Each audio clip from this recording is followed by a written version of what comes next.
was. He was still him. I feel like once he went down to bantamweight, he was not him.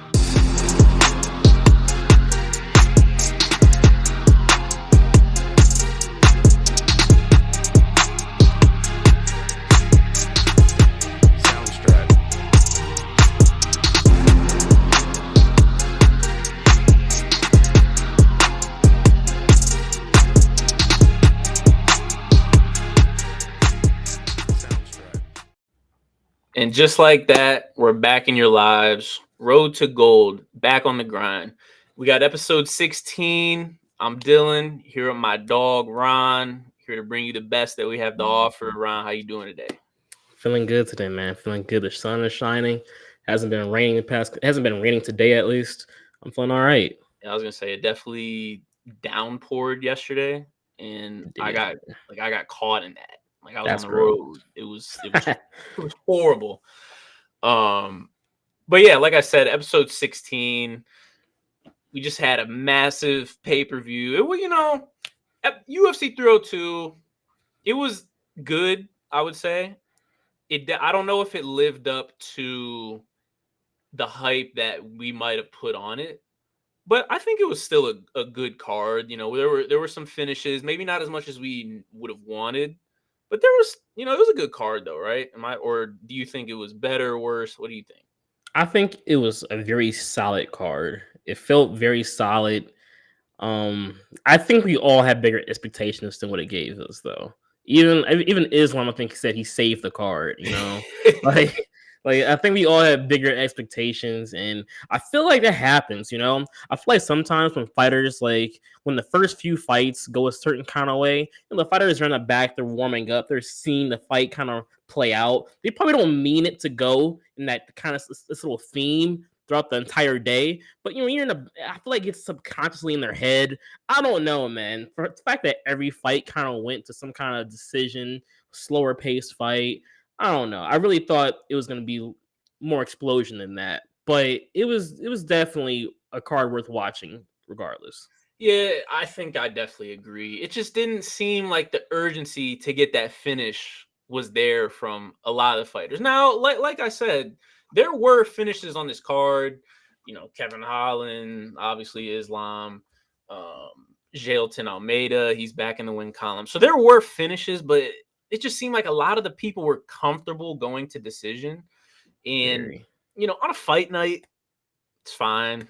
On an Apex fight, that's fine. When you're in front of the crowd, when people are together, I mean, we watched the fights together with some of our boys. Like, you want to see people go and get it. And it doesn't always have to be a finish and a knockout. Like, you can go to decision, but it just depends how you fight, I guess. Right. You need to fight like you're trying to finish. And it didn't seem necessarily like that was the case.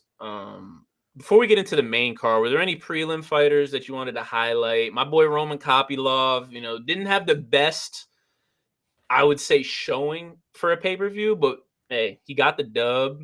The first round, he looked amazing on the feet. Like, he looked just like I thought he would, but then the next two rounds, he was heavy on the wrestling, but it was kind of like lay and pray wrestling. They got stood up a few times. It wasn't, what I'm typically accustomed to from him, but I mean, I still was impressed. He found a way to get the win. Impressed necessarily. There was a couple fighters that did their job. It looked pretty decent. I want to highlight Phil Rowe for the wrong reasons. Your boy. Because I really fought against Jake Matthews. Don't get me wrong, Jake Matthews is a really good fighter. And they both, you could tell, had purpose while fighting in there. They both knew that this is an important fight for both of them. But Phil, gosh, man, like, take the next step, please. Please take the next step. You have the tools. And every single time you think he's facing a fighter that's gonna at least lead him to the right path, he takes a loss, and it's happened throughout his career. I hate seeing guys who are unranked make it to like that one or two fight those two matches that can put them over the hump into getting a ranked fight or getting somewhere like at least between 10 to 15. And Jake Matthews was going to be a good win for him. Probably after that, I could probably assume his next fight would have been for a ranked spot. And you lost. Yeah. It's annoying, man, when you see fighters that can't just break through. I want the best for them, but it wasn't enough. Hey, like I said, I think Phil Rowe could be the Neil Magny of the unranked. That's nasty. I know, but it's just what happens. Shout out to Big Matthews though. He keeping being ranked is crazy. Hey. I mean, I told you, he just reminds me of Phil Magny. Like he's just of Neil Magny. I mean, that's he. That's lucky he. Phil Magny is he. Phil Magny. Nah, he reminds me of Neil. Just not only their similar physique, similar fight style, things like that, but just the kind of course that he's taking or seems to be taking. I will say Neil though, Neil's consistently ranked. Like he's consistently in the top, 10. So no disrespect to Neil. I'm not trying to bring you down because you're doing your thing. You're doing what you got to do. We'll see if Phil steps it up. There were some other guys. Jalton Almeida, he got a nice round 1 submission. He's back in the win column, which is crazy because a fight ago he was fighting to be like the number 1 contender, and now he's on the prelims. Doesn't have the best fighting style. I think that plays a big part in it. He's like a lay and pray jiu-jitsu person, if that's a thing. Like, I don't even know if that's a thing, but it's kind of what he does. He kind of spams takedowns, gets on top, doesn't land too much damage, but can get a finish, and he did. So good for him. Grant Dawson, he did the same thing. He kind of just out-grappled Joe Selecki the whole time, but it was more of a he was getting damage off, I will say, but again, wasn't the most impressive in my opinion. But it is what it is. Let's get to the main card here. First thing I want to highlight is Randy. He got himself a dub, man. He did. Which he did. Needed. That's a good dub too. No, that's a good dub. That's a dub against a dangerous guy. Very, very dangerous. Yeah. Dos Santos. We kind of were wondering going into this fight who's going to control, the distance, who's going to control the aggression, and they both kind of did exactly what we thought they would do. Dos Santos kind of would pressure more. He initiated some more of the grappling scenarios, which, again, isn't a surprise considering he's going against Randy Brown, somebody whose jab was landing all night. Yes. His jab was money. I'm glad he went with it because, like I said, it kind of led him down the right path. Dos Santos did win some of those grappling exchanges. I will say Randy Brown reversed one of them, and, it was beautiful. But nonetheless, got a win. Important. No, it looked good. It looked good because I know Dos Santos he's crafty. When he gets a hold of you, he's just really talented. He's not necessarily a guy who you're gonna look at and be like he's one of the best jiu-jitsu guys or one of the best grapplers, but he has all the skills of a very dangerous grappler and submissionist. So anytime he gets a hold of you, it's gonna be one of those moments of what's going to happen next. And Randy Brown stayed safe. He kept on being able to get out of different positions, get back up to his feet. And like you said, the jab was on point. The jab was on point. And I'm the kind of person where I feel like when someone lands a jab so continuous, I understand, like in boxing, that's great. And I understand how mixed martial arts, how having an established jab can be important. I feel like there's no way fighters should be letting a jab determine how good or bad they're doing on the feet. So you're getting jabbed to death. I'm like, bro, I need to do something. Like, just do literally anything other than what you're doing because you're gonna keep getting jabbed. And I mean, but the jab is so beautiful. The jab is just it's a staple. It's a staple of any combat sport. Being able to set up the distance, set up strikes, it's reliable. The lead leg kick and a jab are like two staple, simple strikes you can do to set up so much off of it. And when you have a really good one, I mean, hey, even Strickland, when you have a good jab, it is what it is. It's going to keep landing. You're going to always be able to continue show the distance and be able to determine all of that. And between Randy Brown and Sean Strickland, what I saw at the jab was beautiful. So if you're Dos Santos, you're going against a Randy Brown who's taller than you. He has more reach than you. And he knows how to utilize that jab. What are you doing to kind of slow that down or change the course of that? See, in my mind, you get out jab because one, you're either not being first, or two, you're not attempting combinations. You have to go for extended or long combinations because you have to break through the distance. He's going to jab you on your entry. Use some little head movement. Use a feint. Draw it out because you know it's going to be there. And then once you draw it out, or once you are able to set him up one way or another, then you come in with maybe a jab of your own, just to gauge your own distance. It doesn't have to land.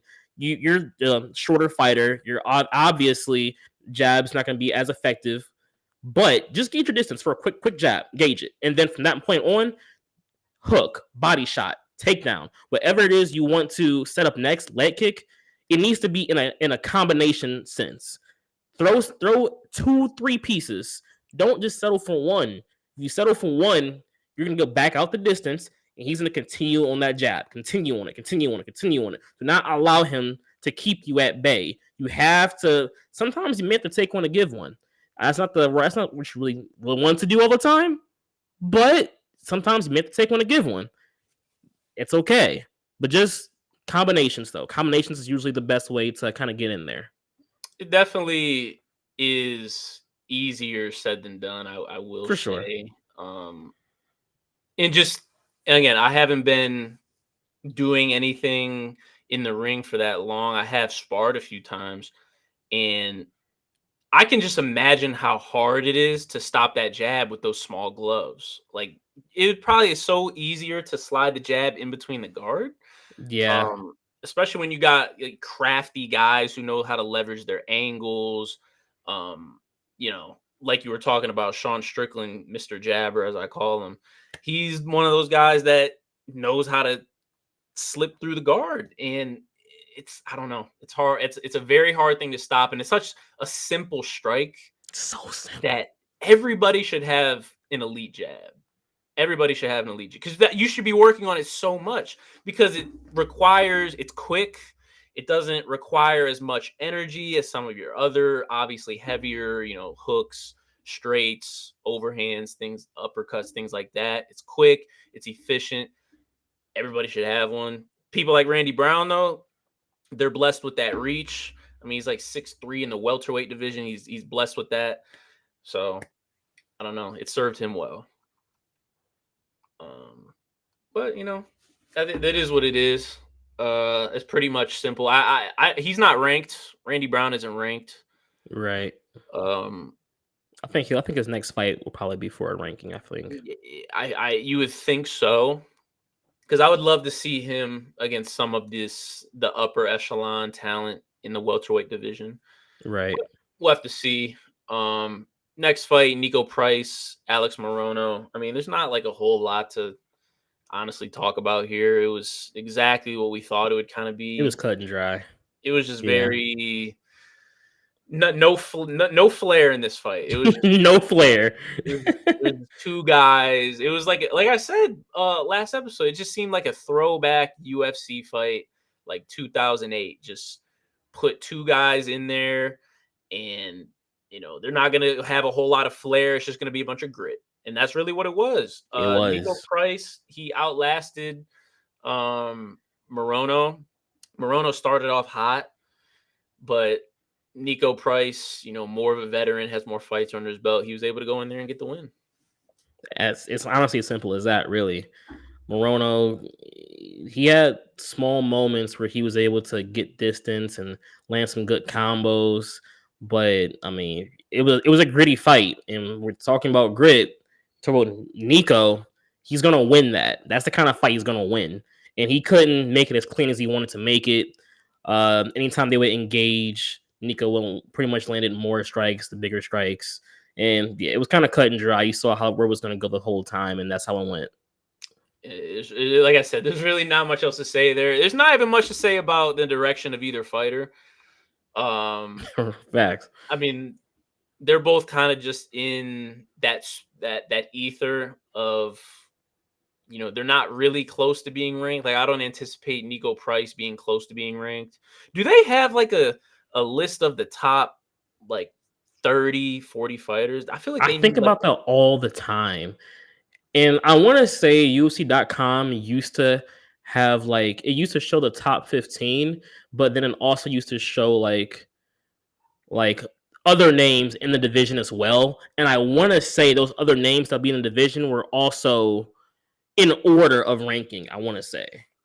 I don't know if they still have it or if it's still like that at all, but I think that all the time. Like, if I could just see a top 25 list, at all times, not all times, but just put it somewhere. I could just, reference it to see where people may be. Because a guy like Niko, you would think if for some reason would have to be kind of near that 20ish spot. He would have to have at least 2 or 3 good more wins to probably become ranked. But at the same time, if he was to lose any of those fights, he'd probably have just that much harder of a climb. It would just be he's almost a forever unranked guy, even though he's a good fighter. He's a good fighter, but he's almost forever unranked.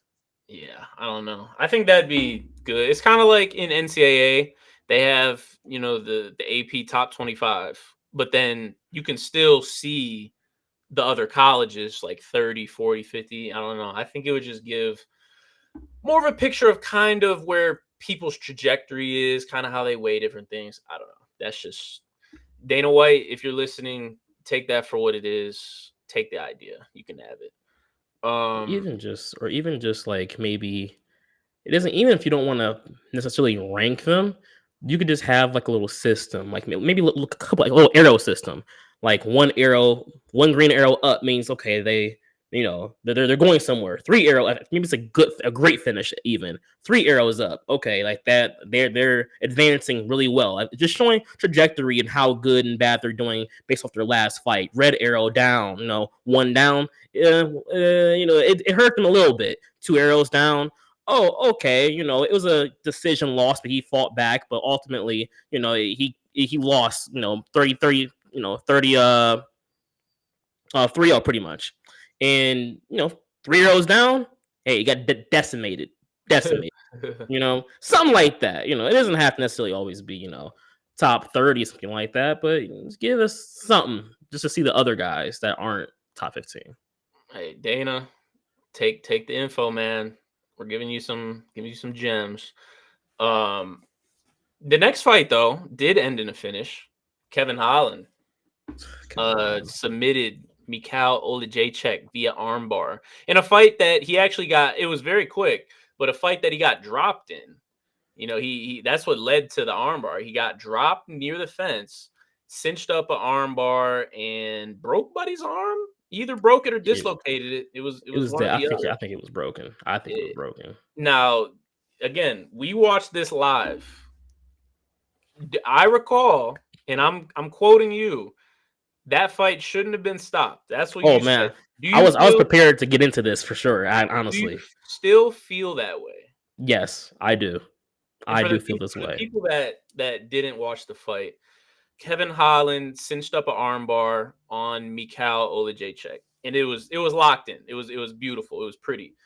Didn't tap, and Kevin literally looks at Herb Dean because Herb Dean's reffing. He says, "I'm gonna have to break it," and he proceeded to put more pressure on. The arm bent backwards. It clearly was either dislocated or broken. I couldn't really tell. We couldn't really tell. But it was clearly dislocated or broken. After a while, Herb Dean called the fight. Michal never tapped, though. He never tapped. As soon as the fight was stopped, he immediately protested. And Kevin got the win. You say that the fight should have continued. It should have continued. I think it's one thing if he no longer had use of his arm for any like let's say after he got back up and we saw it just dangling, literally had absolutely no use at all. I would have been like, you know what? Yeah, it was a wrap.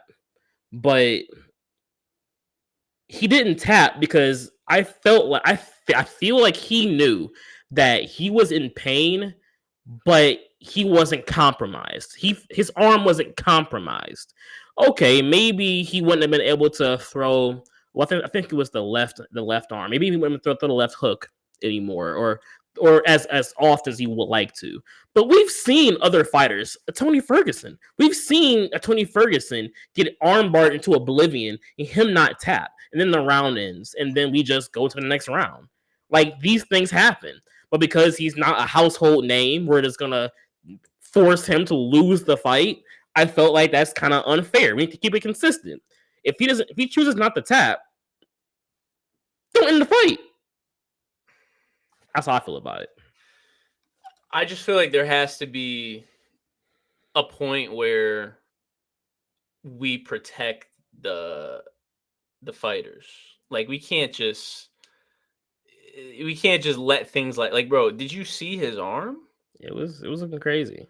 Like, let's say he did, for however possibly he would have survived that, and he got up, and then he can't throw that arm at all. He can't block with that arm at all.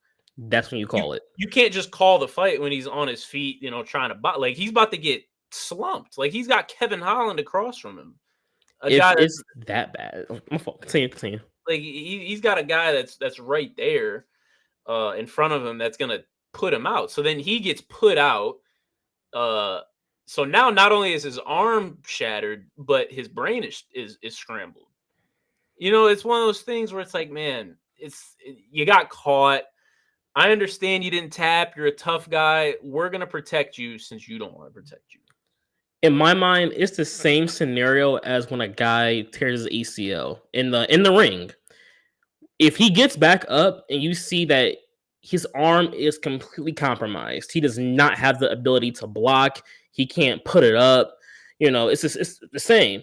It's saying if you tear your ACL, they're just gonna call a fight. They're not gonna let the guy start just wailing on you. Well, this happened a couple times. Those are terrible reffing jobs. But if it's compromised to that extent, when by the time they get back up, Herb, just call it. Just call it, because it's obviously we know the result of what's going to happen here. It's not even worth going through. Let's just call the fight, because obviously to protect you from yourself, though you don't want to quit, and your corner doesn't want to throw in the towel, though they should. And it's maybe one of those moments where we're going to have to stop the fight, because you continuing was going to do way more damage not only to yourself than you intend on doing. Call it then.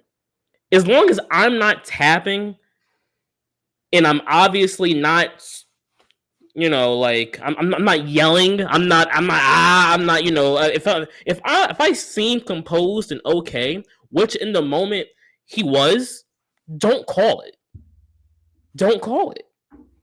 Keep it going. That's all. That's how I feel. I don't know, man. Because arm bars are. That's the other thing. Arm bars is a submission that a lot of guys haven't tapped from in the past, even though their arms may have been broken. And yeah, a lot of guys will just tap. A lot of guys won't tap. But if we stopped every single fight because the guy's arm, breaks, and they chose not to tap, but they're fully aware and conscious of the fact they didn't want to tap, that wouldn't happen that much. When's the last time you saw somebody's arm contorted like that and they didn't tap? Like, when's the last time you seen that? I'm not gonna say Tony was the last time, but that's the last like conscious memory you have of that happening. I'm sure it's happened since then, but it doesn't happen that much. I feel like the odds, it's better to play it safe, because again, Michal wasn't going anywhere. It's not like he was gonna be able to reverse that position and like he was trying. He was cinched in that armbar, like to the point where Kev had the armbar in, was talking to the ref. Hey, I'm gonna break this if he doesn't tap. The ref's like, eh. So then he applies more pressure. Like he could have did that for the next. I think there was Another, I don't even know. There might have been another minute or 2 minutes, 3 minutes. Who knows? It could have went on for longer. So let's look at this in a different light. What if this happened in the Islam Dustin fight? And let's say, to put you in the right frame of mind, what if this was Dustin somehow got Islam in an armbar and Islam wouldn't tap? It's some hypothetical world. Let's just say he wouldn't tap. Islam probably would not tap. I can't Would you even. be okay with the title changing hands with the outcome of that fight simply because Islam didn't tap, though he felt he could keep on going? I can't even comprehend that question because it's so off base. Like it's such like a crazy question. Like Dustin arm. Like I can't even like formulate that hypothetical. But for the Charles Oliveira against Islam. Instead that's of Islam triangle choking, Charles, he, when Islam goes down, he gets him to an armbar situation, and he chooses to not tap from an armbar that Charles has cinched in. look, bro. I get your point. My point is he had that armbar locked up for like a minute. And it like when it happened to Tony's my guy. I wanted them to stop that fight. Like because Charles armbarred Tony, and that looks so. I had to like look away from it too because I'm like, And they did. I would not have been mad. I'm not gonna say I wanted them to stop it, but I would not have been mad if whoever was reffing that fight would have called it off to protect Tony from himself, because Tony's not gonna tap regardless of anything.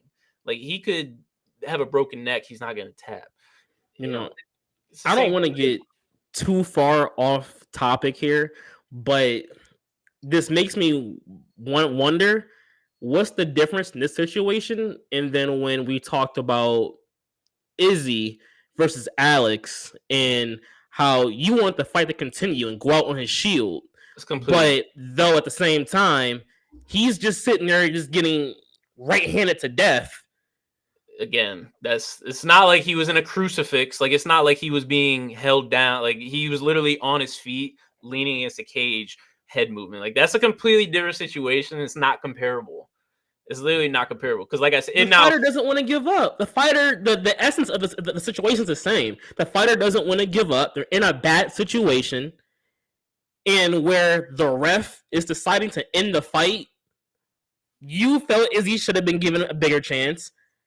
Michal had Kevin on the ropes. I think Kevin was going to lose that fight outside of that armbar. Bro, but here they stopped it again for the same reasons: protect the fighter from themselves. Again, he broke his arm, bro. Like it's not the same. Izzy was standing on his feet. He was concussed. Izzy was concussed. How do you know?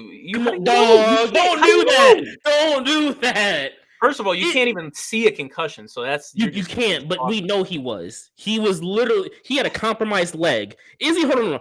Izzy had a compromised leg. He's literally sitting there about to fall over. He's using the cage to stand. He has to use the cage to stay upright.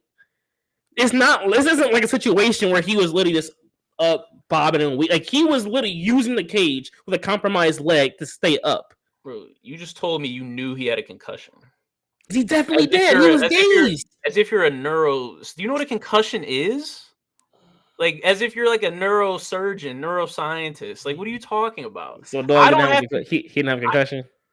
How do you know he has a concussion? Does a receiver who gets cracked over the middle automatically have a concussion because he got leveled? No. A lot of those times in those situations, though, we sit back at home and say, "Damn, he probably has a concussion. He's getting up wobbling.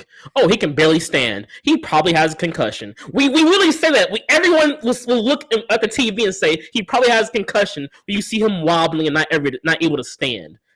Well, good thing that Izzy was standing. So he was using the cage. Okay, like I said, I didn't want to get too far off topic here. We clearly have done that, and we were bringing up things that have nothing to do with the card now, and it's just crazy to me. Pereira deserved that dub. The ref did a good job ending the fight. It was. You mean Oleksiejczuk? Michal Oleksiejczuk? You talking about? Because Pereira didn't deserve it. He had him on the ropes, but whatever. It's fine. At the end of the day, Kevin gets the dub. He is quoted as saying he's the best gatekeeper in the UFC. No, he is. I don't even know how to take that really, because this was at middleweight. So this, it really didn't mean anything because Kevin's not a player at middleweight. Like he is not a player at middleweight. He's a player, I'll say, at welterweight. Like if he can string something together, like I firmly believe he could do something in welterweight. Now, what that is, I don't know. I don't know how far he could get. In middleweight, there's no hope for him. I saw what Hamzat did to him. I seen what Marvin Vettori. I seen what Derek Brunson. It's just a size thing, I think. Like, I don't know. So I guess we'll have to see what goes on. If you want to throw a fighter in there with someone and you don't know who, but you want it to be a ranked fight, call Kevin Holland. He'll do it for a quick 40K. Quick one. He's all about his bread. All about the bread. All about it. Co-main event. Sean Strickland, aka Mr. Jabber, Mr. Teep. He outlasted Paulo Costa in a fight that I will say Sean fought smart. He fought a smart fight. It was smart, yeah. He like I said, he was throwing teeps up the middle nonstop. He was jabbing. He was pressuring Paulo. He had Paulo on the back foot damn near the whole fight. Paulo just I don't want to say he didn't come to play because he did. I think he just had a poor strategy. Very poor. He didn't understand how to go about striking with Sean. I don't know what his camp talked about. I don't know what his coaches were talking about. But whatever it was they thought it was going to happen in there, obviously it was not the case. And it just looked like poor planning. Well, unfortunately, we talked about this last episode. I said, hey, Paulo, you cannot point for point Sean Strickland. It's not going to happen. Nice. You don't have the jab to do that. You don't have really the striking to do that. You're an explosive fighter. You need to use that to your advantage. You need to make this. It doesn't have to be a brawl. It doesn't have to be like a street fight. But you need to make this grimy, kind of like how you did against Yoel Romero. Like, you need to go at this guy because that's what Sean struggles with, is when it's a dog fight for longer than a minute. Because we saw what Sean did at the end of the fight. Like, it was right. Always the end of the fight. Always. And he starts going crazy, and it's like, man, Paulo, if you just make that fight similar but earlier, I don't know. It could have went different for you. It's easier said than done. That requires a lot of energy. Sean's always in shape, and he's very efficient in his defensive mechanisms, so he's not using a lot of that energy.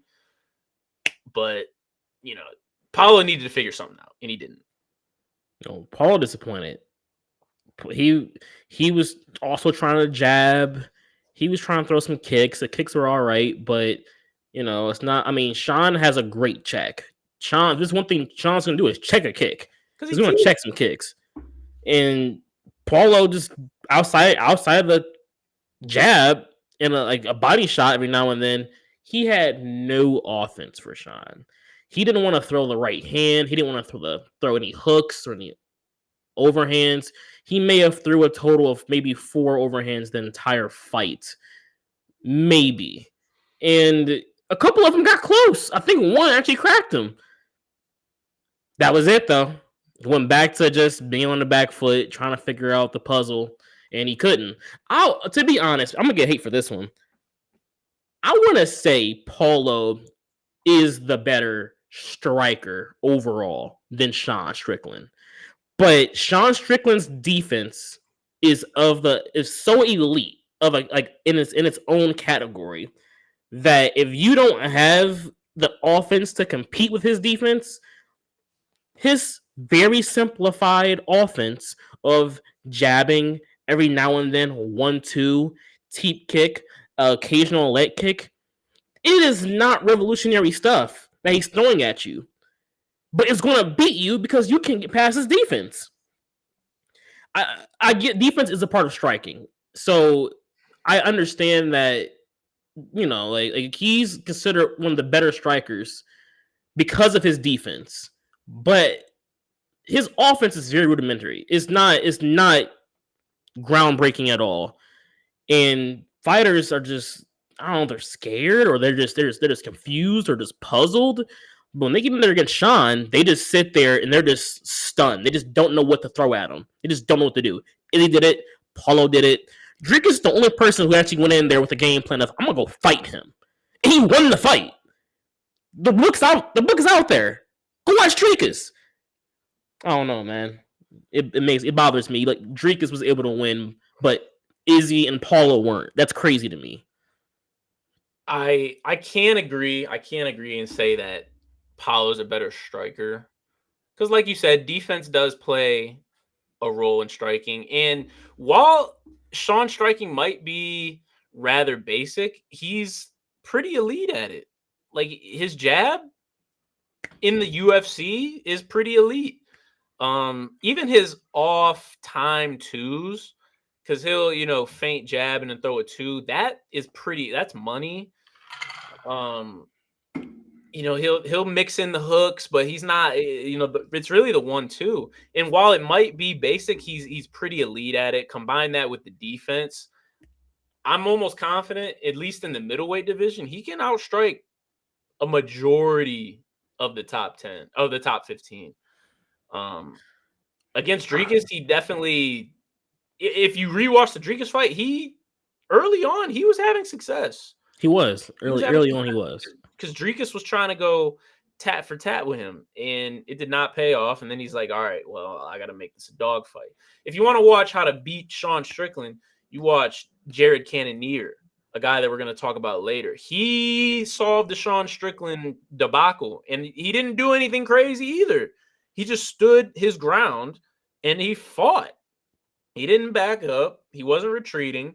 He wasn't trying to do too much. He was, hey, we're both going to be in the middle, and we're both going to strike. You're going to land some jabs. You're going to get me, but I'm going to get you more than you're going to get me. It's pretty simple. You're right. It's a style. It's a style. I think my thing is it's a style thing with Sean. I mean it with no disrespect to his game, because I respect his striking. I respect it for sure, but I think it's a style thing. It's a cube that people can't figure out. Though you see his past fights, you're in there with him, you've been fighting it for 2 or 3 rounds at this point. You just can't figure out how to get by it. But Dricus, of all fighters, I don't think should have been the guy to figure that puzzle out. I mean, he did, and I mean that's great. It's simple, but or even Cannonier, another fighter who, of all fighters, I don't believe should be figuring it out. Because I would say for sure Izzy actually, and I would say Paulo are both better strikers than both those names. Stop it. They are. No, Paulo. You think about Paulo. Paulo is a better striker than Cannonier. I would say Paulo is a better striker than Dricus as well. Hey, if Paulo fought Jared right now, I might take Jared. I'm not. Why would you take Jared? He's just gonna explode every 20 minutes. Not against Paulo. The way, look at when you fight Izzy, it's different than how you fight other people, just because of the way that he's such a counter striker, so you're more hesitant. When we've seen Jared Cannonier face the likes of a Marvin Vettori, a Sean Strickland, we're gonna see it this week. I don't know. I think if he fights Paulo, he's gonna fight him differently than he fought Izzy. And I'm not saying Paulo's probably more clean. He's more explosive, but hey, I'm just saying in a 5-round fight right now, I'm probably gonna take Jared. I hear you. I'm taking Paulo. I think Paulo is, maybe this is my fandom. Maybe it's my fandom. Maybe I have a bias. It might be your bias. I think Paulo is, when you watch him fight some of those older fights, when he's still trying to get to that fight with Izzy, you see a different animal. That fight against Yoel, you see the hunter, hands up. He's taking the strikes, he's giving them back, walking you down. You see a different animal in there than what we just saw against Sean. And I think it's a testament to the Sean Strickland defense. It's elite level defense, probably the second best defensive fighter in the UFC, maybe third. If we're including women, I think Valentina may be a little bit better, possibly still, because her countering is also crazy insane. But I think definitely top three for sure. It's just annoying that Jared Cannonier and Dricus were the ones to get those wins, and Izzy and Paulo were the one. Like, that's just crazy to me. It's a style thing. I hear you. I can't wait on Paulo anymore, man. I get what you're saying. I rewatched him versus Yoel a lot. I see it. I mean, we're talking about a time when Kelvin Gastelum was fighting Izzy for the interim belt. Like, that was a long time. Chill out. No, like that, and that was a long time ago. Like, I like Paulo. I went through my phase where I did not like him because of the whole beef, and then he was missing weight. He was just a real nuisance to the UFC, it seemed. He's since rebranded. I want the best for him, but he's not giving me much to work with. So I'll just leave it there, man. Respect. We'll get the main event next. Main event, man. Main event. Islam Makhachev, Dustin Poirier. It was a great fight, bro. It was a great fight. In, like Islam said post fight, I want to say it saved the card, because if this fight had been lackluster, this card would have been kind of poop. Like, I'm not going to lie to you, but it wasn't. It lived up to the hype. It was 5 rounds. It went not the full 5, but it went most of 5. Islam locked up a Darce late, got Dustin up out of there. But Dustin was impressive. He looked good. He got taken down early, but after that, I think the muscle memory kicked in, and he was defending well. Traded on the feet. I do think Islam outstruck Poirier. Not by a lot, but I do think he outstruck him. What were your initial reactions just after the fight? Like, after he locked up that Darce, what was going through your head? So, look, we talked after the fight. I was giving Islam some credit. You were acting like I wasn't giving him no credit. I was giving my dog some credit. A little backhand credit, but you were giving backhand. It was credit. Credit's credit. I think I am more impressed, I will say, with the Diamond than I was with Islam. That's not anything against Islam, but the entire world probably went to that fight thinking first round, second round sub, grounded or TKO. That man defended like what, 4 or 5, maybe 6 different takedown attempts. He was able to get back up after a couple submissions, after having Islam on his back a couple times, avoiding some threatening positions, getting back to his feet. I do think the super wrestler effect was part of the fight, where you got to be very cautious about the strikes, or at least your combinations. You have to be very cautious about your combinations, because they're going to go for a takedown in the middle of your combination. And, that's not Dustin's a guy that likes to string them together, and he wasn't able to do that. It's impressive that he was able to keep the striking so close, though he had to kind of settle for with 1 or 2 strikes. Even you mentioned it in the fight, because in the moment I want to see Dustin go off on him, but you even said it that the reason he probably isn't going for these extended combinations is out of fear of the takedown, and that's probably right for sure.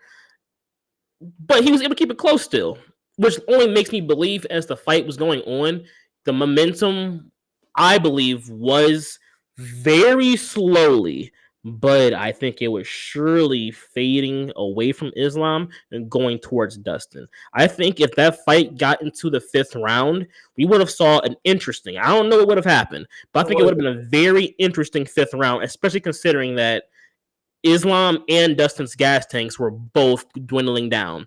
Dustin's gas tank, I think, was definitely worse, but only because he had to defend so much and he had to defend for so long over the course of those 4 rounds, which having Islam on your back, getting up from those awkward positions, just to get back to your striking, like doing all that for like 4 rounds straight is going to be so tiring.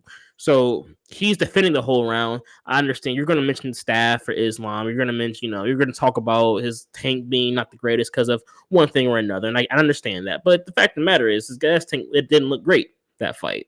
And come that 4th round, if that Darce doesn't get synced in, I think that would have been a very interesting 5th round.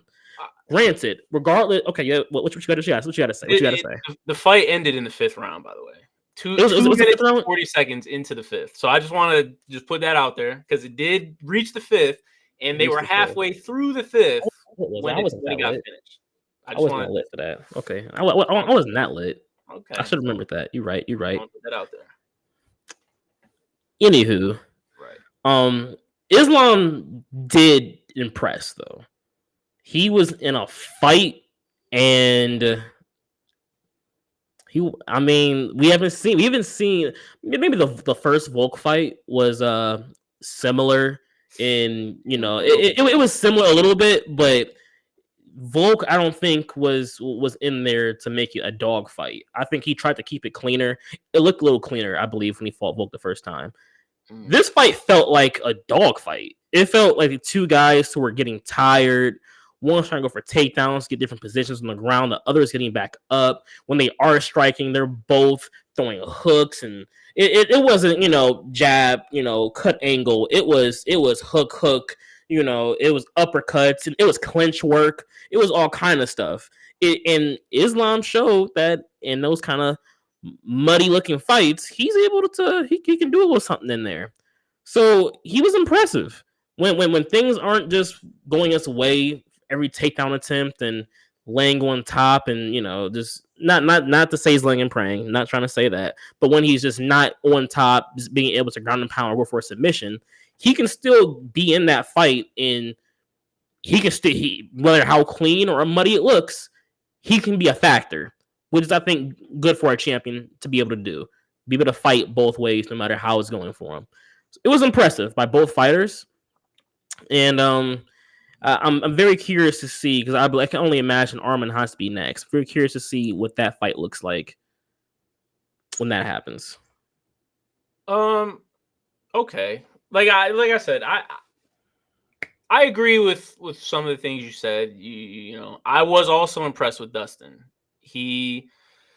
But I don't know why people went into this. I feel like only people who didn't know the sport went into here thinking it was going to be a first or second round submission finish, whatever. Like, Dustin lost to Khabib like 5-6 years ago, bro. He's came back since then, and he's shown us improvements in every facet. So I feel like there's no way we could have went in here expecting this to be a cakewalk. And this is what I was trying to tell people in the buildup. I was like, Dustin Poirier, many say he's the greatest fighter to have ever lived who did not win a belt. Like, that's not a light achievement. Like, that's a big statement.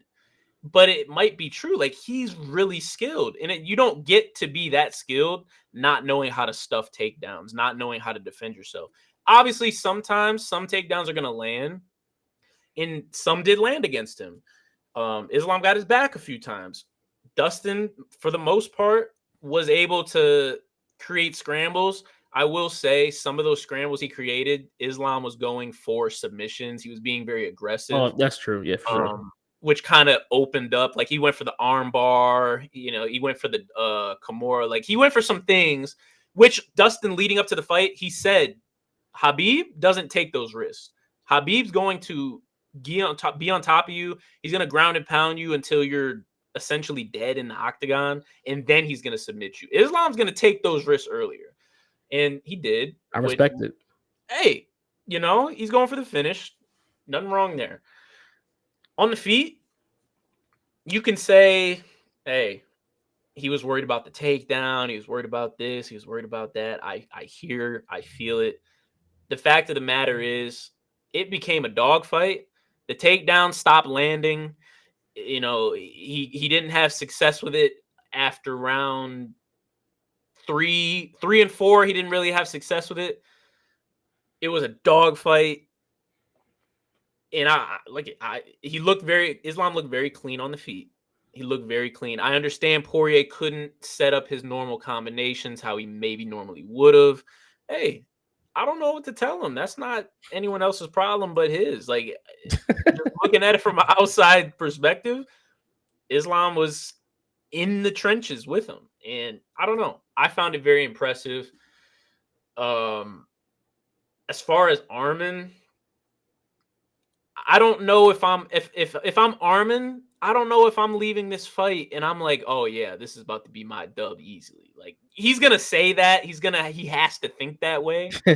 But realistically, I don't go into a fight with Islam thinking, oh yeah, I'm off of that last film, I feel good. Because that's the one question that we had about Islam, and Volk pointed it out in one of his videos on YouTube.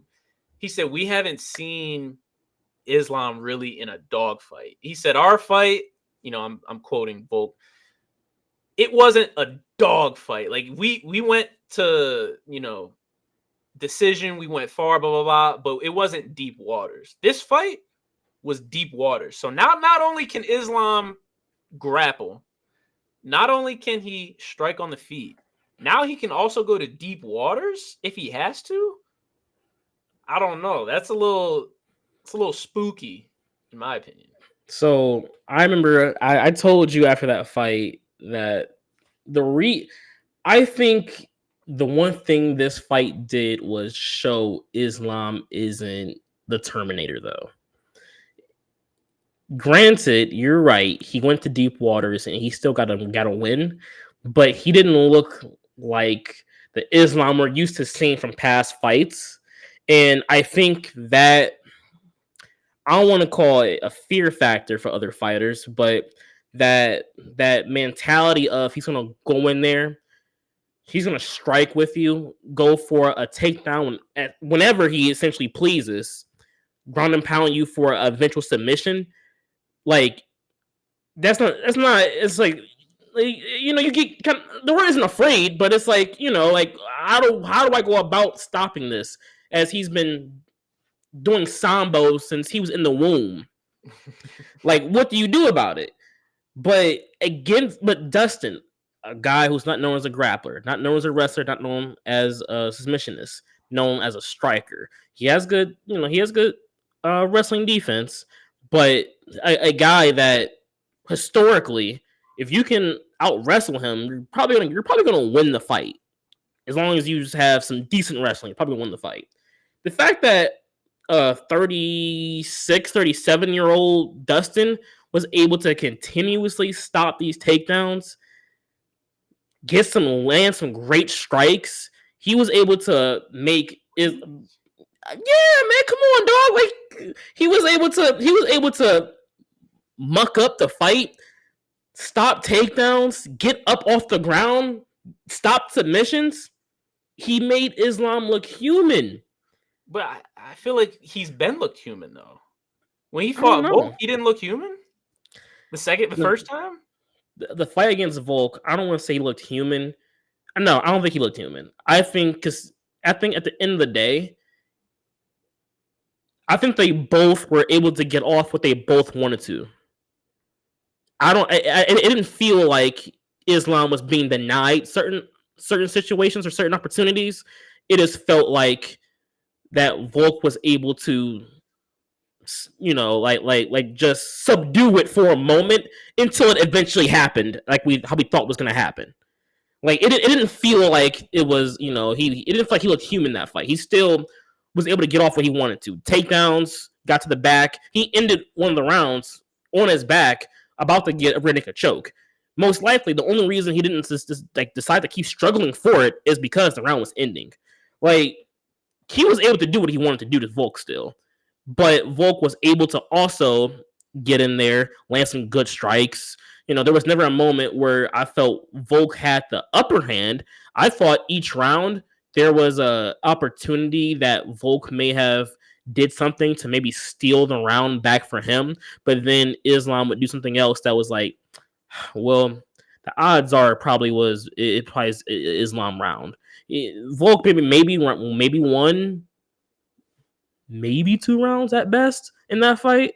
I don't remember the scorecards of that fight, but I remember watching it thinking that, it's close, but this is probably going more towards Islam and Volk either way. Which, I mean, okay. I thought Islam definitely, especially the way it ended. He kind of ended, Volk was on top, blah, blah, blah. So, in my opinion, that's when I was like, he is human, which is an unfair. I don't think Islam was ever Anderson Silva-esque. Like, I don't think he was ever like that. Like, there was a time when Anderson Silva, he just looked unbeatable, indestructible. That's facts. He definitely does look unbeatable. Like, people did not think he would literally ever lose. I'm not sure Islam looked like that, but I understand how maybe he could have been perceived that way. I will say this, though. It's not as if, Arman has better wrestling, obviously, than a Dustin Poirier. Arman gets put in dangerous positions. He does. If you watch that fight against Charles had a Darce essentially locked in. Now Arman had good defense. That Darce was basically locked in. Earlier in the fight, Charles had a nasty, I think it was a guillotine. He had a nasty guillotine on him. If Arman's shorts don't slide down, don't get me started on that. I think Charles might submit him right then and there. So it's not as if Arman is some indestructible grappler. Now it's going to be harder to get Arman to the ground than it would to get Dustin to the ground. But I don't think Arman's just some indestructible grappler. And then on the feet, I think Islam's on a different level now. Because I know you're not going to agree with this. I think Arman has to hit him with the unexpected. Arman has to wrestle Islam, take him down. That's what happened in the first fight. Arman was really trying to take Islam down, and it was very interesting to see because we never see people try to take Islam down, and that's why I think this fight is a good fight because Arman will try to do that. And I can only imagine from their first match. I have to give him credit just from the Charles fight. He found himself in safer situations for almost the entirety of almost every round. He was able to land some, a little ground and pound. I didn't think it was super significant, but he was landing strikes though. So either way, like it's something. And he was able to stay safe against a top-notch submissionist jiu-jitsu guy.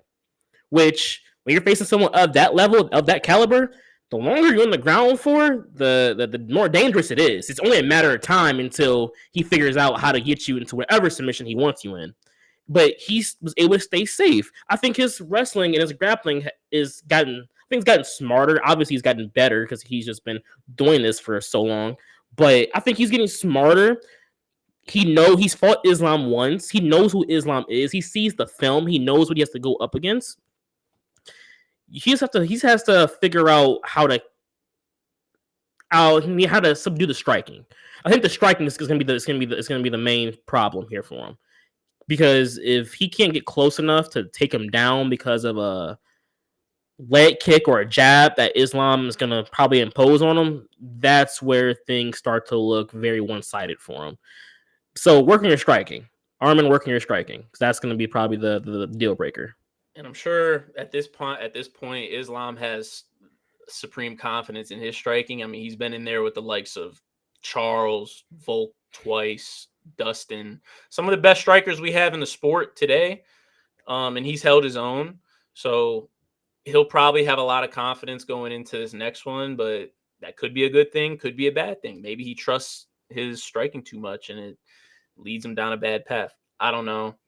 That should be the next fight that we see in the lightweight division, that is. Unless Islam goes over to London, fights Leon Rocky Edwards. I don't think he wants to do that. I don't think. I mean, he definitely wants to, but I don't think he should yet. Because Leon is he's like that on the feet. This is a guy who was able to stop a Kamaru Usman. He did nullify Kamaru in the second fight. In the second fight, yes. I will say Kamaru. I don't know. It's hard. I don't want to get into the ticky tack of what Kamaru had going on at that time, but he did. He nullified that. I still think that's a very interesting matchup, though, because Islam and Kamaru obviously have different styles of wrestling. So right, maybe it'll translate, maybe it won't. I don't think we'll see this fight anytime soon, but it's always interesting just to kind of see. Watch the trips. Islam will go for 1,000,005 trips or throws. Oh, for sure. But that's UFC 302. We watched the pound for pound #1 fighter in the world submit a guy that I don't want to see retire. I hope he doesn't. I feel like he might because he has a broken nose. He has broken ribs, partially torn ACL. Like, he's going through it right now. So I wouldn't be shocked if he did call it a day. I still don't want to see it, though. How does the ACL be tearing? I mean, man, they're contorting. They're trying to stop takedowns at weird angles. Yeah, you're right. You're right. I'll be wondering that all the time. Like, how y'all be tearing out ACL?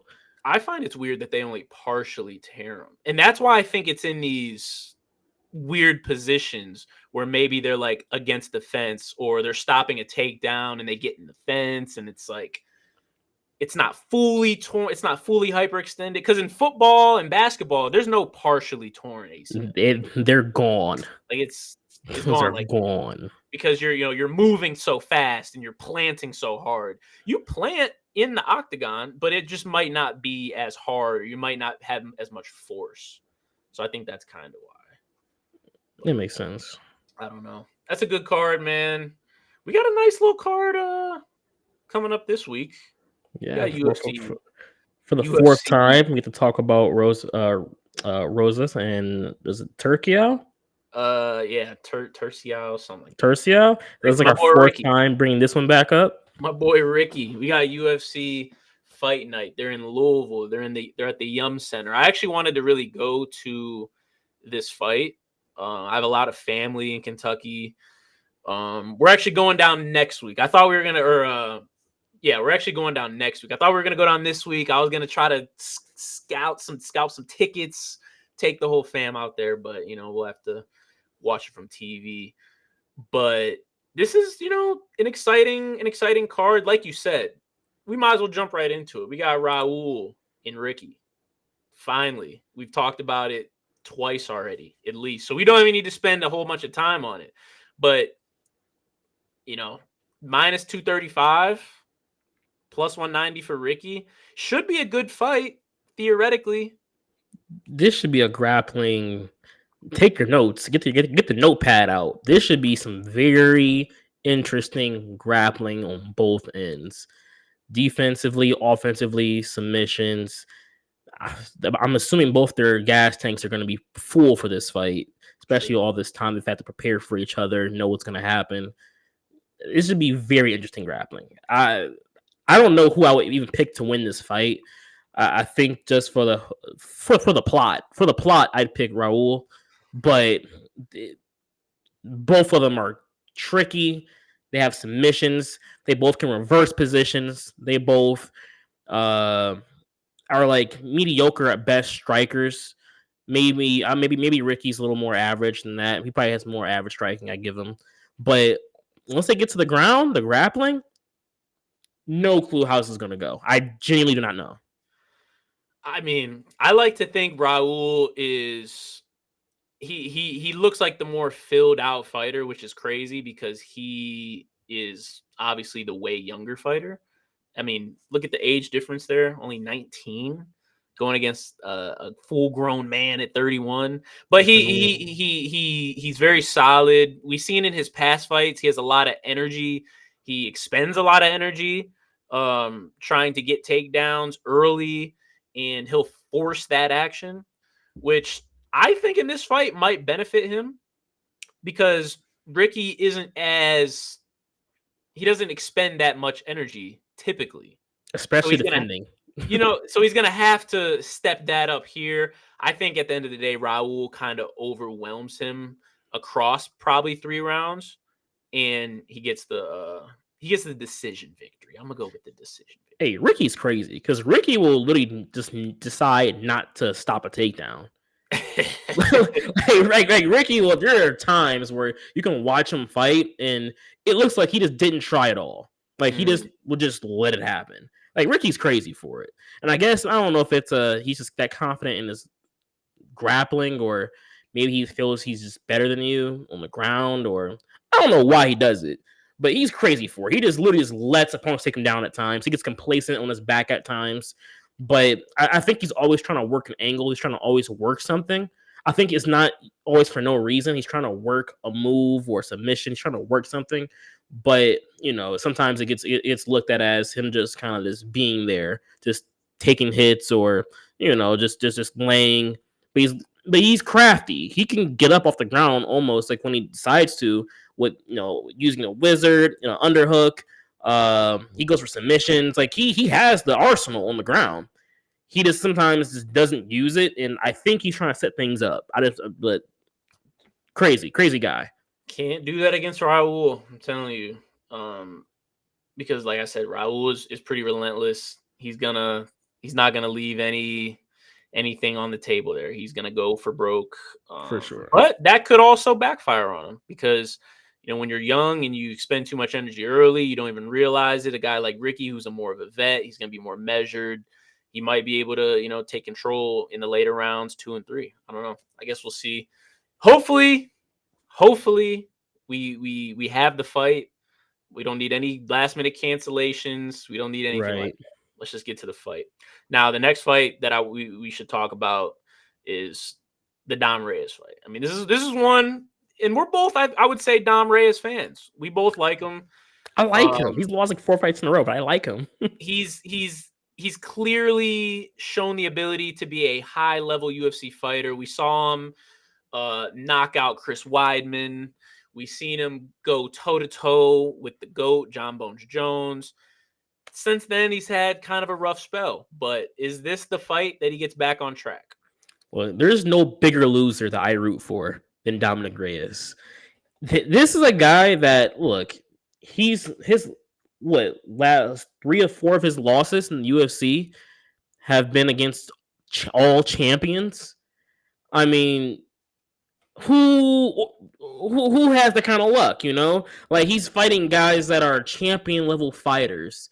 And of course, I mean, not of course, but unfortunately he wasn't able to pull those out. And I don't know if it's just timing or he's just not there yet, or he's just not of that champion status yet. But I think he's better than a lot of the division. He's just unfortunately lost maybe 4 fights in a row.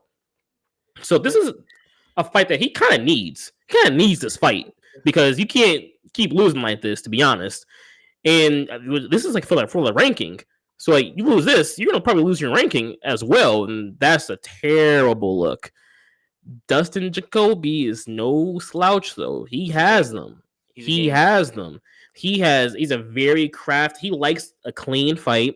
He has a very good jab. He mixes in leg kicks. He throws really good straights down the middle. He throws good hooks, the combinations. He wants the fight to be as clean looking as possible. Knowing Dominic Reyes and seeing what he's done in the past, he can survive either way it goes. No matter if the fight is clean or dirty, he's going to fight back. He has heart. And he's going to make sure you understand you're in a fight with him.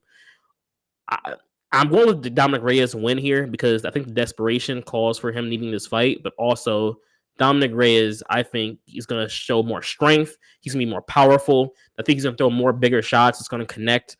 And ultimately, I think he's going to kind of overrun Jacoby with the experience he has fighting these top level guys. I mean, it sounds very good, man. It really does. I don't know. Dustin Jacoby, man. I saw him knock out Kennedy. I forget even how to pronounce Yeah. his last name. It's like Nchekwu. That's a fight that I thought Dustin Jacoby was gonna get smoked in. Like I thought that was you could write Kennedy in stone. But he got caught kind of lacking, similar to what Dominic Reyes does. Jacoby, took a step back, came in with the cross, put him out. Dominic Reyes, man, if he gets in a firefight, is he going to be able to last? You're right. He has faced the likes of Yuri Prohashka. He's faced John Jones. He's faced Jan Blachowicz. But he faced Ryan Spann last, and he still got put out. He did. And it's like, man, I don't know. Justin Jacoby, I might have to go with Dustin Jacoby here. For the simple fact that if this fight ends in a knockout, I think it's going to be him. I would love for this fight to go to decision. I want Dominic Reyes to get out of there clean. And I think if it does, that favors Dom Reyes because can't call him elite. But he's a very good striker. We've seen it. He utilizes the body kick really well. Obviously, his left hand straight down the pipe is something out of a magazine. But I don't know, Dustin Jacoby, man. I just don't know if Dom has the chin anymore. I think Dom has a problem that he hasn't solved within himself yet. He gets caught a lot on entries and while trying to kick. Those two particular situations is like the main reason he gets caught doing anything. Trying to entry with whether if it's a jab or a kick and trying to kick. And the issue with his kick is he doesn't set up his kick. He tries to surprise you with a kick that comes from nowhere, but he does that from a very close distance from where the time you notice him kicking, you can throw one down the middle. You're going to probably connect with it. You're going to connect, and now he just got hit straight in the jaw, and his kick didn't even do anything. So if he can do some self-assessment and just figure out how to stop getting situations where he's getting caught walking in or trying to kick, maybe use setups for the kicks more often so you can at least draw out your opponent, do something other than just making a naked. Don't just do a naked kick. Because if guys pick up on the fact you're throwing a naked kick, they're going to start countering you down the middle. And that's what's happening to you. And the other issue is just, maybe don't. He likes to box, so he likes his distance to be a little more, in the phone booth a lot. But he tries to entry with a lot of hooks sometimes, overhand sometimes, and sometimes his opponent strikes just get to him faster than his strikes get to them, and he gets countered. If he can just do some self-assessment, fix those two problems, I think we're going to see a different kind of Dominic Reyes. It's probably hard for him because he does have, like I said, he has really good kicks. So it's probably hard for him to kind of take stock in that and be like, hey, maybe I need to set these up more. Maybe I need, because he knows, hey, if I can land this, it's going to have impact. But he's not accounting for the fact that, dang, for me to land this, I might have to take one straight right down the pipe. And doesn't always work out for him, as we've seen. Like I said, I'm a fan of Dom Reyes, fellow FCS football player nation. So I'm rooting for him. Don't think he gets it done. I guess we'll see. I also think he wins a dogfight. Also, That's I think he wins a dogfight. I think he loses. If you watch his fight against Yuri and John Jones, two top level elite strikers, he lost. But I don't think anyone could have took either of those two fighters to the brink that he took him to in those dog fights. And I don't think Jacoby has that kind of dog in him. The John Jones, I agree. But like John himself has said, I get the best from every fighter. I think when some fighters fight John, they leave that with him. We saw it with Gustafsson. He left some of himself with John Jones. Thiago Santos, he left some of himself with John Jones. I think the same thing happened to Reyes. He has not returned to that form. That's facts. He hasn't. He looked good in the Yuri fight. He definitely was losing that fight, but he did have moments. He had flashes where, he actually had Yuri out at one point. But Yuri landed on top of him, was able to recover, and eventually spinning elbow got him out of there. Since then, he just hasn't been the same. Maybe this is the card to get him out of his funk. I don't know. Hopefully. Guess we'll have to see. Main event, Nasruddin Imavov versus Jared Cannonier. I didn't know Jared was 40. I'm going to keep it real with you. And I know he was 40 years old. To be 40 in middleweight, fighting at this level, you don't normally see that. You see that in heavyweight. You see that in light heavyweight. You don't typically see middleweight older fighters having success that he has. I mean, he's ranked 4. That could be a testament to the middleweight division and where it's at. I mean, they have Hamzat at 10, so it's like, I don't know. But for him to be able to do that, I don't know. That's interesting. We don't see that in really any other division. He's facing a young, spry Imavov, though. I will say. I'm going with Imavov in this one. I'm not going to lie to you. I have to agree. And Cannonier is a really good striker. I think over the course of his career, he's done better with grapplers, just generally figuring out how to like manage and not being taken down as often. But Nasruddin he's so clean. He just understands how to strike. He understands how to not get into dog fights using his distance because he's really good. Though this is an interesting fight because Cannonier in this situation is the one with the distance on him. So I'm curious to see how he goes about the reach situation in this fight. But he knows how to use his length typically. He circles out. He does not allow you to walk him down. He's going to cut an angle, hit you with a counter. He's just a very clean striker. And Cannonier cannot go point for point with him. He cannot do that. He has to get in his grill, get in his face. He's gonna have to. And I think that's the kind of fight that will lead to a win for him. I'm gonna go with Nasruddin. I have to. I have to go with Nasruddin. I was for a second. I wanted to go back to Jared, but realistically, I'm gonna go with Nasruddin here for a dub. But I do think Jared's gonna make it interesting. I think this fight could get interesting very fast. Oh, I mean, for sure. By no means is Jared, out. Look at the odds. They had Jared at plus 100. I mean, that's almost a coin flip at that point. Facts. So I do think this is going to be a good fight. I do think Nasruddin is cleaner. And typically, Jared struggles with clean strikers. I will say Nasruddin also can mix it up. He loves the clinch. Yeah. If he can get you to the ground, I think he has the advantage there. He's finished, a few fights. He had Edmund Shabazian in hell. I mean, he had him in a crucifix and was just sending elbows. I mean, that was nasty. If I don't anticipate him being able to do that against a Jared Cannonier, a more stocky, a more seasoned, stout fighter. But, you never know. Things could happen. They could find themselves in a clinch. He could get a trip if things aren't going his way on the feet. Either way, I think Nasruddin comes out of here with a win, though. I agree. I do think Nasruddin ultimately does win this fight, but there's quite a few universes where Jared lands a big left or right, and you just no telling what happens from there. It'd be pretty gross because, like I said, Jared's 4. If he wins this, he's in the title picture. He's not in the title picture right now. If he wins this, you have to start mentioning him in those title eliminators.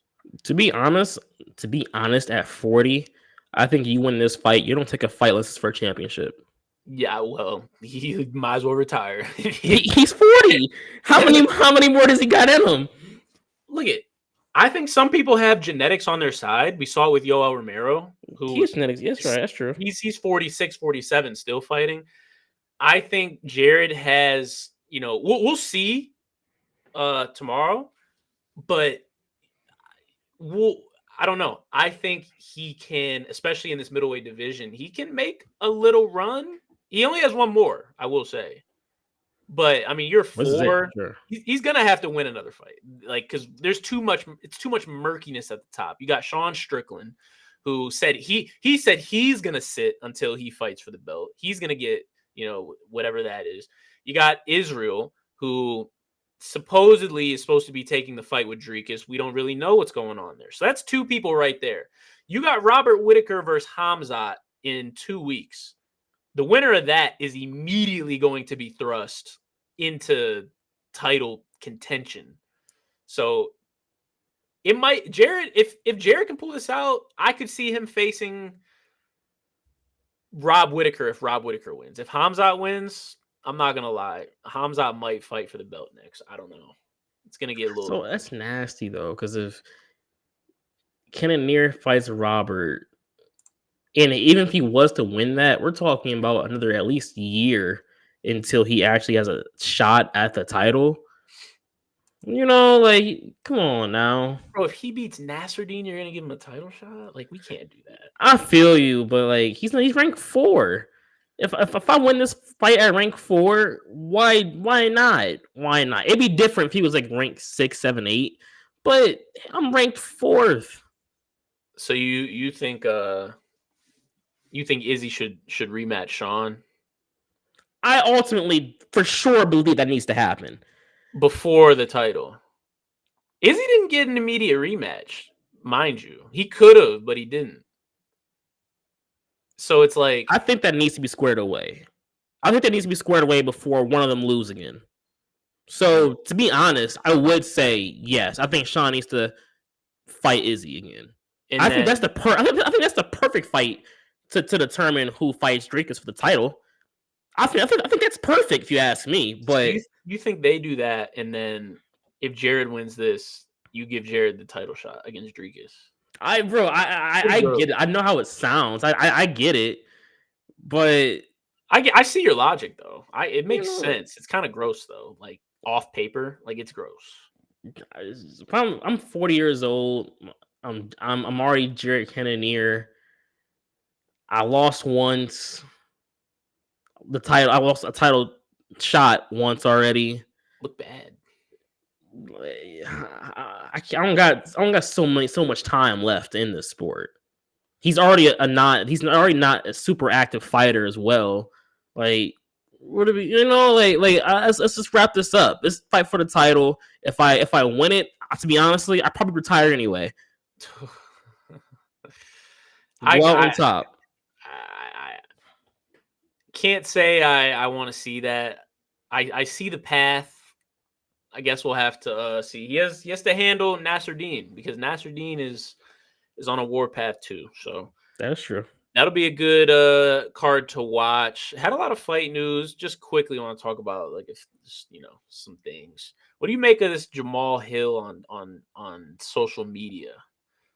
Have you seen what he's been talking about with all the Pereira, and he's telling fans to come fight him for $20K if they got something to say? He's wilding. He's literally just wilding. It's first off, finally saying something about the Pereira fight this long after is crazy. Telling fans to fight you at the gym for $20K a pop, bro. If you got slept by anybody, retire on the spot. He wouldn't get slept. I know, but what are we doing? Why are we even acknowledging fans wanting to fight a professional former champion, even if it is for $20K? You sound crazy. You sound like a bozo. Come on, bro. Let's hop back in the gym. Let's get to this money and go fight another professional, someone who's worth your while, and someone who can possibly propel you back to another title shot. Possibly, I don't know, but someone else, not a fan. I just don't understand. And look, I think everything he say, I'm gonna be honest, I think everything he said in his post to Alex, I don't know if people seen it. He was basically just saying, I defeated Glover in Brazil. I embarrassed him, and I had class, and then I fought Alex, and he kind of pulled a fast card on me and, did the whole that thing and then celebrated. And he's like, he handled it bad. When I think everything he said was valid. I think he was, justified in doing that. Don't go to social media and say this, bro. Just think it in your head. Tell your family, tell your group message, tell your friends in your iMessage group, this is what I feel, blah, blah, blah. Don't go to Instagram and post it. It just looks bad. It lets people know where your mindset is. You're not, you have a fight coming up. You fight in a month. You're talking about Alex? You have to fight Carlos Olberg on the not McGregor an easy fight. And that's not an easy fight. He might mess around and lose that. Like, Might look crazier. Then you're gonna look gross. You're gonna look downright gross to the point where you might need to take a year off because that's how bad you'll look. I don't know. I'm not a fan of running to social media. It's like when people cry and then they post themselves crying on social media. Crazy to me. Like, you didn't have to do that. You could have put the phone down. You could have recorded it, watched it back, and been like, I don't need to post this. They be setting the phone up. They be setting the phone up somewhere special to make sure the angle's right. To get the angle while they're crying. Crazy. You don't need to do that. And that's essentially the UFC version of that is what Jamal did. Not a fan, but hey, at the end of the day, probably got him more likes, probably got him more attention. So shout out to him. Speaking of that card, is this card in jeopardy? I mean, Michael Chandler and Conor McGregor were supposed to have a press conference this past Monday. It got canceled. Haven't really gotten any update from the UFC on it. Are you getting a little nervous? Like, I haven't heard any official word. Of course, people are speculating the fight may not happen. Since then, I've seen speculations that that Michael Chandler will be a backup, and even since then, I've seen speculations that it actually may be okay, and Conor may be okay to actually fight that fight.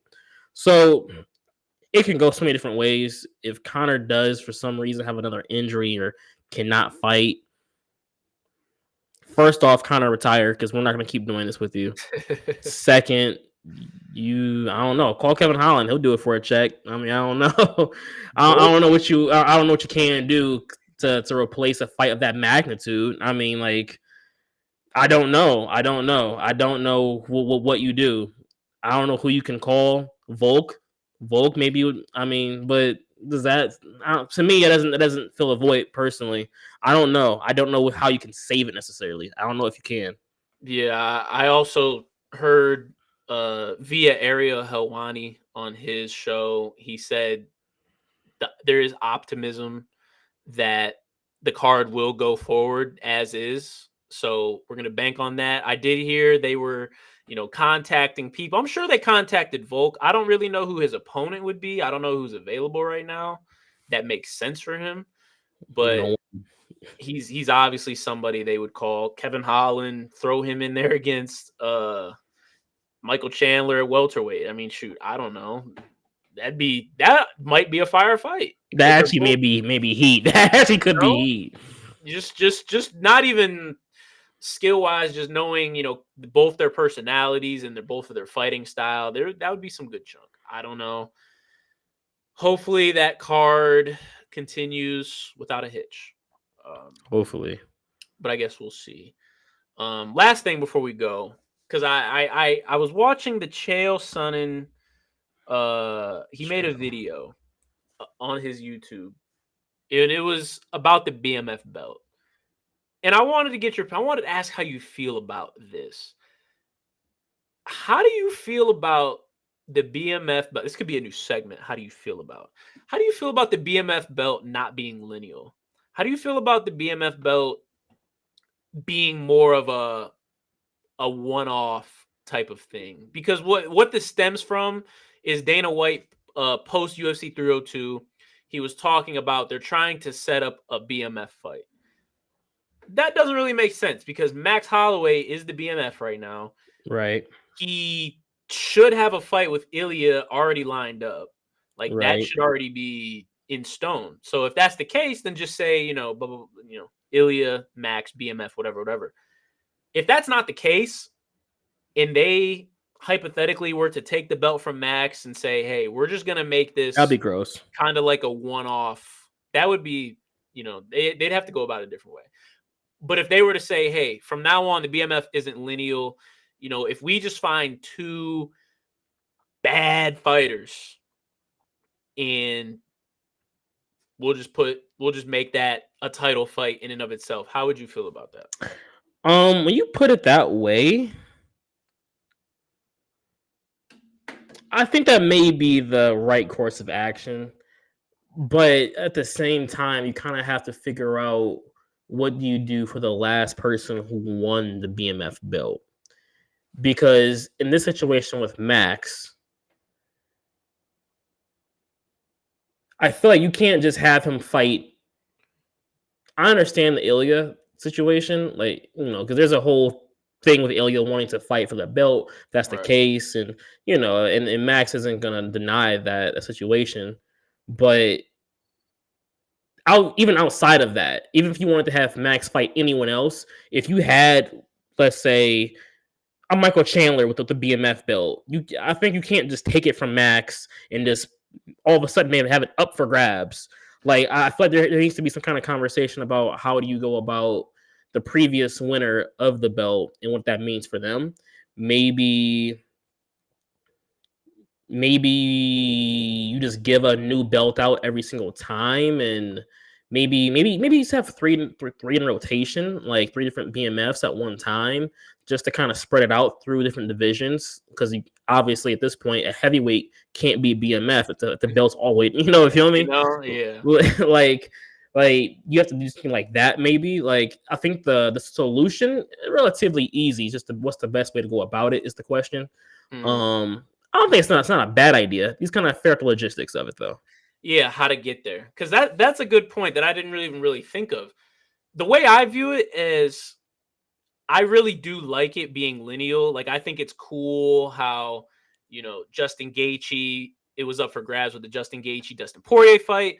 Justin won, then it transfers over to him versus Max. Max won, now he has it. Max fights XYZ. It keeps going.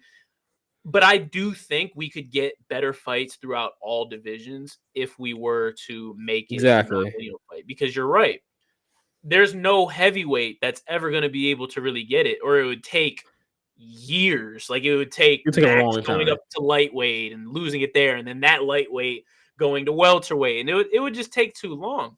Whereas right now, we could incentivize some banger fights if we said, hey, light heavyweight, or hey, heavyweight, or even, if there's a bantamweight, hey, we got this belt.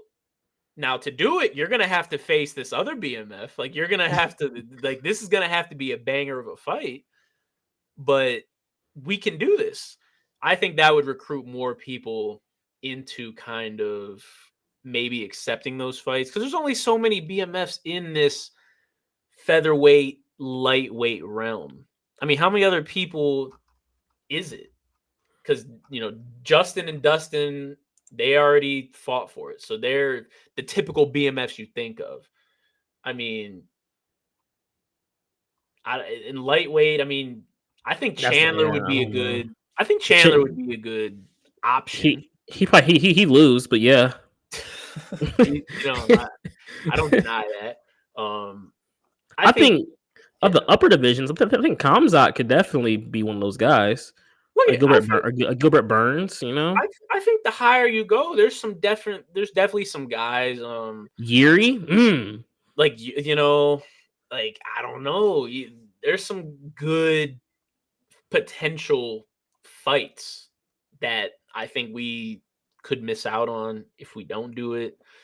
Maybe if you add it, it might incentivize some people. I don't know. I thought it was an interesting concept, but I know a lot of people probably like the lineal aspect of it, though. But it almost makes more sense now. Now we're talking about it, because like, if you have it in 3 different divisions, you can, whoever's the BMF, like, maybe you can have it like a certain pay. Like, of course, most champions are going to be making over 100K anytime they step into the octagon. Maybe automatically, if you're in a BMF fight, you're guaranteed at least like 80, you know, But plus a possible fight bonus. yeah. Depending on the performance. Depending on the performance, a possible fight bonus that could be at stake. Or you could just have it that if you're fighting a BMF fight, someone's getting a bonus, but it's only going to be to the winner. So you can still pay them whatever you want, but maybe it's a 30K, 40K bonus on the line just for being in the fight. You know, and you can mix it up a lot of different ways. I think actually, now like thinking about it. Oh yeah, they can definitely get creative. It'll be interesting to see. I don't really know where they're going with this whole Max Ilya. Is it the BMF? Is it not? It feels like too many stipulations. See, you're Personally, you're saying this. You're a Max guy. That's why you're saying this. too many stipulations. It's like, hey, if you're the BMF, you'll fight whoever, whenever, whatever. Like, it shouldn't be all that. But Therefore, if you're the BMF and I challenge you, you should be putting it up anyway. Shouldn't even be that conversation. You're right. So there we go. Now we should have a fight on our hands. But Ilya is like, oh, if it's not the BMF, I'm not fighting him. And that's where it's like it loses the people. That's where the people are like, ooh, that's kind of cringe. As the women say, that's an ick. You know what else is an ick? Getting knocked out by a crazy left hand or right. Could say that for either fighter. So you're right. I could, but we know who we're talking about when I say this. The BMF who just knocked out Gaethje. I don't know. Maybe the soon-to-be BMF who was knocked out Volk. Maybe. We'll see if he even fights for it. Either way, that's a good episode. Got some exciting cards coming up. Like I said, we got this UFC Louisville. We got UFC Saudi Arabia. I think June 22nd. That's heater. Or fight night heater. Heater. Then we got, McGregor versus Chandler. Right. We got some things brewing. I'm excited. Anything else for the good people out there? Like, subscribe, comment, upvote, give us feedback, disagree, agree, retweet, quote, repost, share, all that. Give me all that. You heard the man. Do what it do. We'll see y'all episode 17 next week. Signing.